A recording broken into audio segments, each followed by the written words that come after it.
بسم اللہ الرحمن الرحیم۔ شروع کرتی ہوں اللہ کے نام سے جو بڑا مہربان اور نہایت رحم کرنے والا ہے۔ حضرت موسیٰ علیہ السلام کا مصر پہنچنا، کہانی کی بقایا حصہ ملاحظہ فرمائیں۔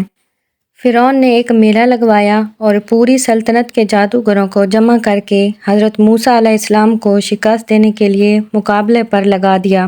اس میلے کے ازدحام میں جہاں لاکھوں لوگوں کا مجمع تھا، ایک طرف جادوگروں کا ہجوم اپنی جادوگری کے سامان لے کر جمع ہو گیا اور ان جادوگروں کی فوج کے مقابلے میں حضرت موسیٰ علیہ السلام تنہا ڈٹ گئے۔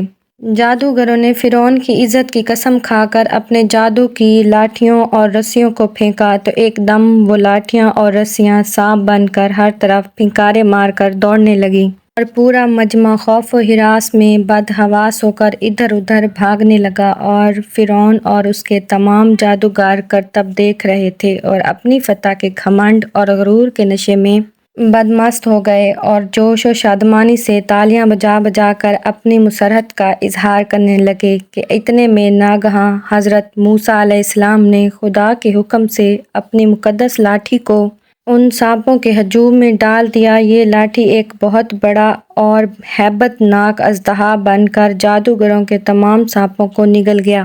یہ معجزہ دیکھ کر تمام جادوگر اپنی شکست کا اعتراف کرتے ہوئے سجدے میں گر پڑے اور بآواز بلند یہ اعلان کرنا شروع کر دیا کہ ہم سب حضرت ہارون علیہ السلام اور حضرت موسیٰ علیہ السلام کے رب پر ایمان لاتے ہیں۔ عزیز دوستو، ویڈیو اب دوستوں کو پسند آ جائے تو لائک اور شیئر ضرور کریں۔ شکریہ۔ ایک نئی ویڈیو کے ساتھ دوبارہ حاضر ہوں گی، تب تک کے لیے خدا حافظ۔ اللہ نگہباں۔